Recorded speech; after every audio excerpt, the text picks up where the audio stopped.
Professor Jordan Peterson's biblical lecture series is really an amazing source of wisdom. And that is true for believers and non-believers alike, because Peterson always frames his explanations in a religious and also a psychological framework. How do you know that you are doing the right thing? This is the topic of the following clip, where Peterson conceptualizes wisdom and gives practical advice about how to progress in life. Everyone in their right mind knows that there's a million ways of doing things wrong, and one way, if you're lucky, to do things right. And so the notion that it's a very, very narrow pathway that you tread upon if you're doing things right, that's wisdom. That's the line between chaos and order that you're supposed to be on constantly, right? It's a very, very thin line, because if you're a little bit too far in one direction, then it's too much chaos, and if you're a little too far in the other direction, then it's too much order, and both of those aren't good. The balance has to be exactly right, and you can feel that, and I truly believe you can feel that, and I think it's your deepest instinct. It's your deepest instinct, and I mean that biologically. I don't mean that metaphorically. I think that your psyche is arranged to exist in a cosmos that's composed of chaos and order. I think that's why you have the hemispheric structure that you have. This is deeper than metaphor. And then when you feel as if you're meaningfully engaged in the world, when the terror of your mortality strips away and you're engaged and it's timeless, that's the deepest instinct you have telling you that you're in the right place at the right time. And then what you do is practice being there. Practice being there. And that's that narrow spot that's so difficult to find. You wander around it. Maybe if you're lucky, you can watch. You can watch. This is an experiment. Watch yourself for 2 weeks. Like you don't know who you are, because you don't. So watch yourself for 2 weeks and notice there's going to be times when things are proper. They're arrayed properly for you. It's not easy to notice, because when they're arrayed like that, you're so engaged, you don't exactly notice, you know. But you'll see, oh, I'm in the right place. It's like, okay, how'd I get here? What am I doing right? You know, how is it that this could happen more often? I'd like this to happen more often. How would I have to conduct myself in order for that to happen more often? And then you practice that, and then maybe instead of 10 minutes a month or 10 minutes a week, it's like 15 minutes a day, and then it's half an hour a day, and then it's an hour a day, and then it's 4 hours a day. And maybe if you're extraordinarily careful, then you get to a point where you're like that a good proportion of the time. In the next part, Peterson talks about a tension Nietzsche saw with pursuing a successful life and the overarching story of the Bible. Well, that's what I learned from studying the history of totalitarianism in the 20th century, is that a corrupt tree brings forth evil fruit. And that's for sure. And it's so funny, you know, people who think, when they're thinking about the relationship with divinity or the relationship with God, they think it's a primitive and childish way of thinking. What if a miracle just manifests? Why can't a miracle just manifest itself? And I would be convinced. And the funny thing is first of all, actually you wouldn't be. If a miracle actually happened, you would actually forget about it in about 6 months. I mean, you'd think that's not true, but it's true. You would actually forget about it, because that's what people are like. But there are negative miracles that are happening all the time, which actually lends some credence to my supposition, and we don't pay any attention to that. If we can't learn from what happened in the 20th century, then we are absolutely incapable of learning. Because what happened in the 20th century was as bitter a set of lessons as you could possibly imagine. And it's associated precisely with this. A corrupt tree bringeth forth evil fruit. A good tree cannot bring forth evil fruit. Neither can a corrupt tree bring forth good fruit.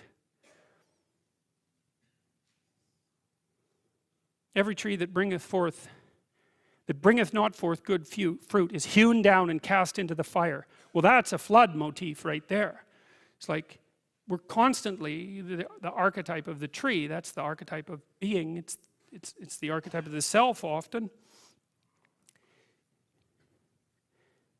What's the warning here?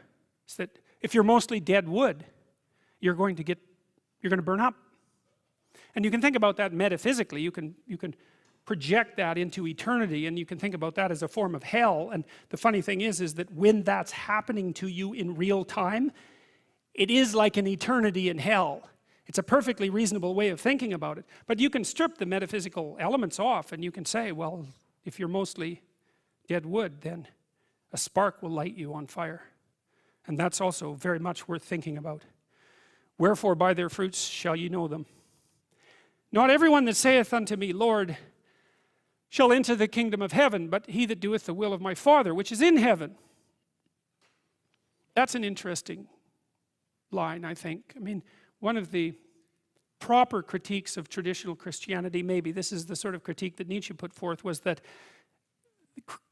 Christianity had degenerated in its moral mission. Jung was a little bit more sympathetic, and I'll tell you why in a minute, but Nietzsche's idea was that Christianity had lost its way when it generated the presupposition that humanity was saved in some final sense by the sacrifice of Christ. It meant that the work was already done, and that, and I'm being harsh in my judgment for the purpose of rhetorical simplification, but the idea was that if you just professed faith that that had already occurred, then you were granted eternal salvation. It's like, well, it's not so straightforward, and I think that that's what this line actually represents. It says, how do you enter into the kingdom of heaven? And again, you can think about that under the aspect of eternity, or you can think about it as a psychological statement, and the answer is quite straightforward, is that you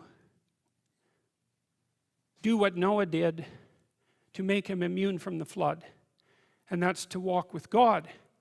And that's what this sermon is about.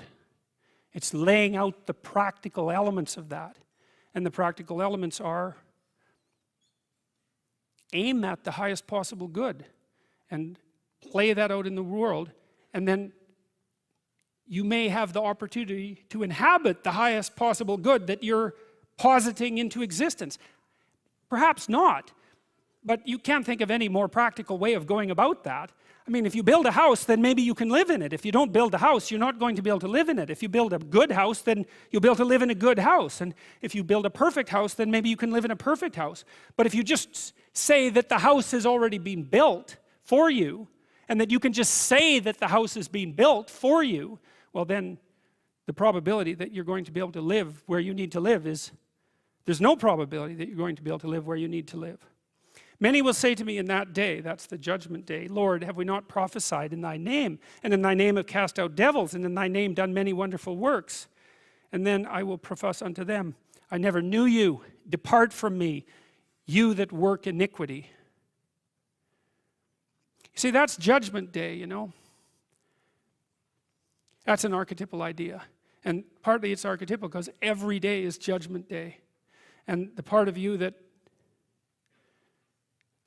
that's equivalent to the logos, say, the part of you that's your own ideal, sits in eternal judgment on your iniquity. And that's the source of guilt and shame and withdrawal, and then resentment, and then murderousness, and then genocide. It's because you can intuit the ideal, and the problem with intuiting the ideal is that an ideal is always a judge. There's no difference between an ideal and a judge, and so you're eternally judged by your own ideal. If you have no ideal, well then you've got no direction and no meaning in your life. And then of course the more extreme the ideal, the harsher the judge. That's actually why Jung was very curious about why the book of Revelation was tacked on to the Bible, because the book of Revelation, that's a very weird book.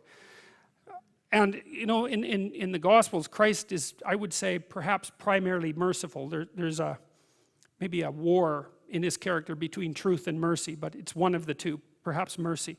And Jung's observation was the gospel Christ was too merciful, and that's why the book of Revelation was tacked on to the New Testament, because in the book of Revelation, Christ, who's the ideal, who's above the pyramid, right, the transcendent ideal, is nothing but a judge, and everyone fails. And of course, the ultimate ideal is the ultimate judge. And so that's the archetypal reality there. And you can say, well, I don't want to be judged, and so I'll dispense with the ideal. But then you're Cain, because Cain is exactly the person who dispenses with the ideal. And so there's no escaping from it. There's no escaping from eternal judgment. That's the archetypal story. Thank you for watching this video, and if you like the content, subscribe to Philosophy Insights.